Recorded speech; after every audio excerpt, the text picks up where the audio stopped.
Wow, what a beautiful horse. Isn't she gorgeous? Yeah, absolutely beautiful horse. But not as beautiful as mine. Welcome back everyone to another video on the awesome Moto Guzzi V100 Mandello S. Now, we've shot our ride review, we've shot another video on this motorcycle, but today we're going to do the all-important comparisons between this, bikes like my ZZR 1400, bikes like my Super Blackbird, and I mean, you could also do a lot of comparisons to this and a lot of naked that are out there, so maybe I'll throw a few of those in as well. But let's jump on and let's go. If you've seen any of our other videos on the Mandello S here, you guys, then you'll probably already have a pretty good idea of how I feel about this bike. It's stirred quite a lot of emotions within me, this bike. It kind of revitalizes your passion for motorcycles. That's what this bike does to me. It's a truly amazing motorcycle in, well, every way. I was going to say so many ways, but in every way I can think of, this bike has been an absolute marvel. It's been a masterpiece of engineering, of fun factor, of aesthetics.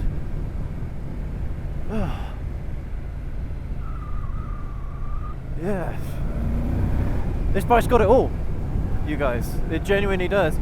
It's got no compromises.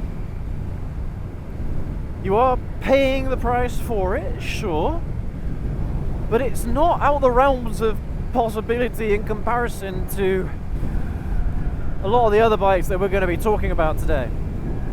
So let's start off with bikes like the ZZR 1400 from Kawasaki and the Honda Blackbird, because when you think sport touring, a lot of the time those bikes come up first, or even the Hayabusa. Those are some of the bikes that come up first in conversation when you talk about like hyper sport touring, or even the H2 SX from Kawasaki as well. These are the bikes that, for me at least, first come to mind. I've ridden all of these bikes and they're all very, very good bikes. They're great bikes. In honestly, perhaps some of the best bikes that you can buy. Now, the V100 here, oh man, this is so tough. So the biggest problem with the ZZR 1400 and the Blackbird at this point is that they're old bikes. They're old platforms at this point. My ZZR is a 2016 model. Excuse me. My Blackbird is a 2002 model. So they don't really have a lot of tech stuff. You know what I mean? My ZZR 1400 has got ABS, it's got fully adjustable suspension, but manual suspension, not electronic suspension, and it's got 2 power modes. That's it. That's the tech package that you get on the ZZR 1400. Even if you bought one today, right? That bike hasn't basically hasn't changed since 2006. Not really. 2005 when the first generation came out. It had a refresh in 2012 with a slightly bigger engine, producing a little bit more horsepower. But all in all, it's a very, very similar motorcycle in a lot of ways to one another between the first and second generation. Same with the Blackbird as well, between the first and second generation. I mean, it's kind of like a 1.5 generation, because you've got the carburetted model and you've got the fuel injected model. Basically, those are the 2 different generations. Now, okay, this bike, the Mandello, is producing more torque at lower RPMs than the Blackbird, for definite. But I wouldn't say it's producing as much as the ZZR 1400. Not really. Or the Hayabusa for that matter. Not really. And the ZZR, or the ZX14, and the Hayabusa are producing a lot more top-end horsepower as well. Alright? So this bike really cannot compete in terms of just raw performance with the Hayabusa or the ZR 1400. It just can't, alright? But for street riding, to be honest with you, I don't think you're going to be missing out all that much on the top end horsepower, because on bikes like the Hayabusa and the ZR 1400, as much as it's totally usable and totally accessible, the top end horsepower of those bikes, especially in first and second gear, it's a little bit harder to reach than the top end horsepower of the Mandello here. Alright, look, 70 mile an hour, top end of second gear, I'm getting all of the power of the bike. Alright, that's pretty good going, alright? It's usable, accessible power with gearing that isn't ridiculously long either. Alright? So it's a trade-off, you guys. Like, do you want all of that top end horsepower that you're gonna struggle to access on a daily basis? Or do you want all of the power all of the time, which you are able to access with the Mandello? I don't know. I'll leave you to decide that, you guys. Alright? For me personally, for my taste in riding, I would prefer to have the top end horsepower that the Hayabusa and the ZR 1400 are producing. But one aspect where this bike is definitely beating all three of those bikes, the Blackbird, the Hayabusa and the ZX14, is in terms of weight. This bike is the lightest among all of them, which is incredibly surprising to me considering how big the engine block is in comparison to those other bikes.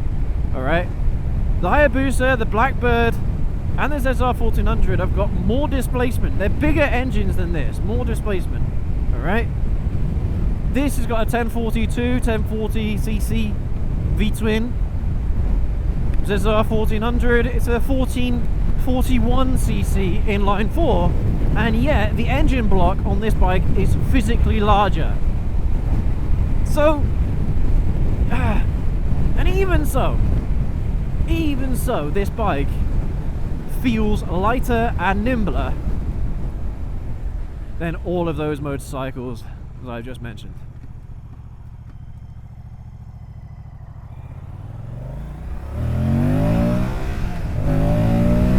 Oh man, woohoo! This bike's so good. It's so good. Now, okay, so that's performance. Let's talk in terms of fun factor. This is very difficult, very, very difficult, you guys, for me to say one way or other. The Blackbird, the Busa, the 14, they all have aggressive riding positions. Alright, so they're sportier than this. So if you want a sport tourer that is sporty, that actually feels like you're riding a sport bike, then those would probably be a better option for you. That's in terms of ergonomics. This bike is more comfortable than any of those bikes. Hands down, full stop, no questions asked. Alright, this bike is by far the most comfortable. In terms of ergonomics, it actually shares a lot more with the 1000SX from Kawasaki, funnily enough. The ergonomic setup is basically exactly the same as that. And that's a fun bike as well, which we'll come back to a little bit later on, you guys. But see, this is where it gets tough, you guys, because in terms of overall fun factor, this bike's up there. Genuinely up there. And it's got a tech package to rival the Hayabusa without the aggressive ergonomics of the Hayabusa. And in terms of just everyday street riding, it's got a similar feel in terms of performance, even though it's producing nearly 100 horsepower less, and I don't know, maybe 20, 30 newton meters of torque less.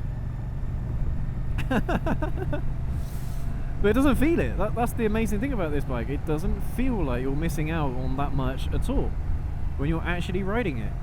So this is a clear case of, before you judge this bike on the spec sheet in comparison to other motorcycles, ride it first. Alright? Ride it first.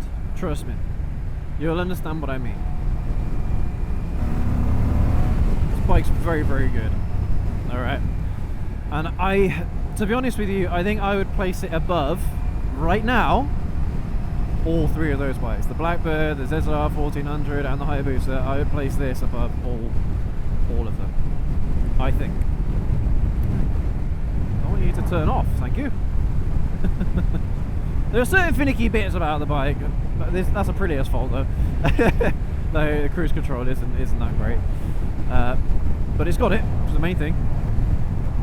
Alright, so, okay, let's put this more in line with some of the other bikes that I think this bike is more comparable to. Even though it's got the sporty look about it, it actually resembles more of a naked like riding experience, to be honest, and even a naked look as well. So we're going to compare it to the Kawasaki ZH2, the Yamaha MT-10, and we might as well throw in the MT-09 as well. What else? Z900, I guess. What else? You could even look at the CB1000 Hornet from Honda. You could look at the Gixxer Thao from Suzuki. What else, you guys? There's loads of bikes like that we could compare this bike with. And again, like, there are some standouts. The ZH2, the MT-10, the MT-09. Those are the standout motorcycles in all of the bikes that I've listed there. Now, the 1000 Hornet from Honda, I've not ridden, so I can't comment on that. Not really. But I believe it's in a similar kind of ballpark as the Gixxer Thao, which I have ridden, and that's a great bike as well. Very, very good. But the MT-09, MT-10, ZH2 are better than the Gixxer Thao, and maybe even the Z900 as well. I think you could put the Z900 as being a little bit better than the Gixxer Thao for the type of riding experiences that I enjoy, that I like. Alright? Now, where does that put this bike? Because again, it rides very, very similarly to the MT-10, to the ZH2. Oh, and the 1000SX, of course, as well. I mentioned that bike earlier. We should definitely throw that bike into the mix, because that's a very, very good naked bike. Well, naked bike, sport tourer, you know what I mean. It rides like a naked as well. Yeah. Where does this bike stack up in an absolute stack of motorcycles? Where the hell does this go, you guys? That's really... The other comparison was hard, but this is even harder. Alright, so ZH2, MT-10, more performance, definitely, than this. Similar kind of picture to that of the other bikes mentioned, like the Blackbird, the Busa, the 14, alright. Even like the MT-09, it feels faster because it's lighter. The MT-09 is ridiculously light, and it's producing a similar amount of power, really, to this bike. And that's from a 900cc triple in 9.3. Yeah, the MT-09, it really does punch well above its weight in every regard.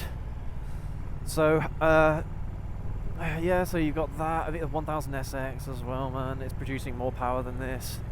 Very similar feel. Oh, this is hard. Okay, right, so my top picks, I think. Let's see here. MT-10 or ZH2 first. That's really hard. You know what? Screw it. I'm going to say MT-10, number 1. I'm going to say MT-09, number 2. I'm going to say ZH2, number 3. The 1000SX, that number 4. Mandello, V100 Mandello S, at number 5. Then Gixxis Thau,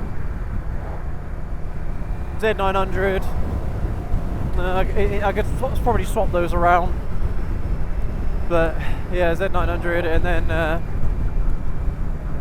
what other bikes have I mentioned? I forget. I'm mentioning so many bikes in our comparison today, you guys, that I'm forgetting all of them. But I think that's pretty much where I would rank it. I think out of all the bikes that I've mentioned today, probably 5th. Where the Hornet lands in all that, I'm not sure, because again, I haven't ridden it. But there you go. Did you hear the beeping again? But I think that's where I'd place it for now. That's the thing. Like, when it comes to nakeds, the division is stacked heavily. Nakeds at the moment, you guys, are some of the best motorcycles you can buy, and most of them, if not all of them, are very, very good in each of their respective weight classes and divisions.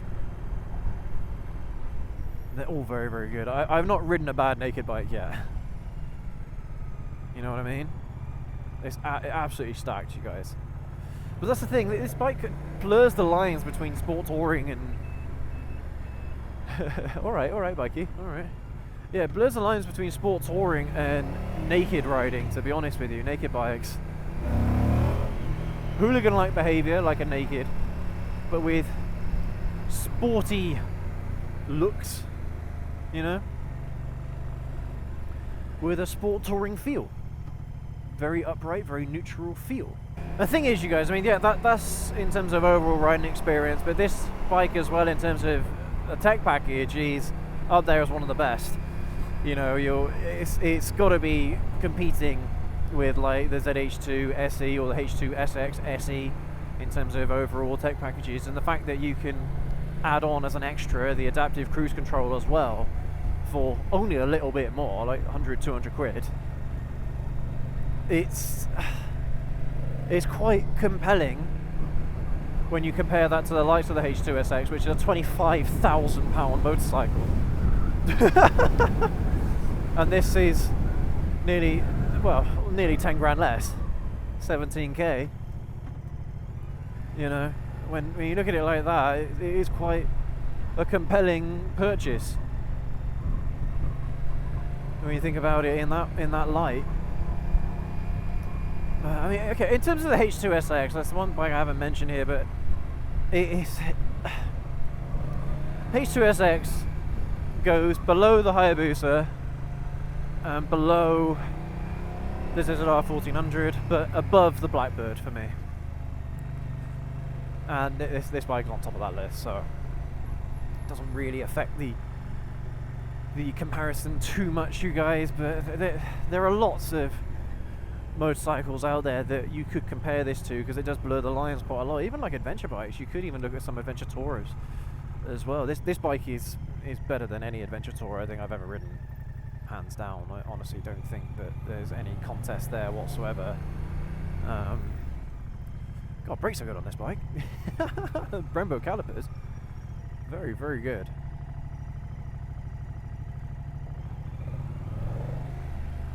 But yeah, this is a no compromise piece of kit in a V-twin package. It's very good, you guys, and I'm going to be very sad to let this bike go. And the fact that it scores so highly in our comparison today, I mean, should speak volumes. And one thing that this bike has lots of is character.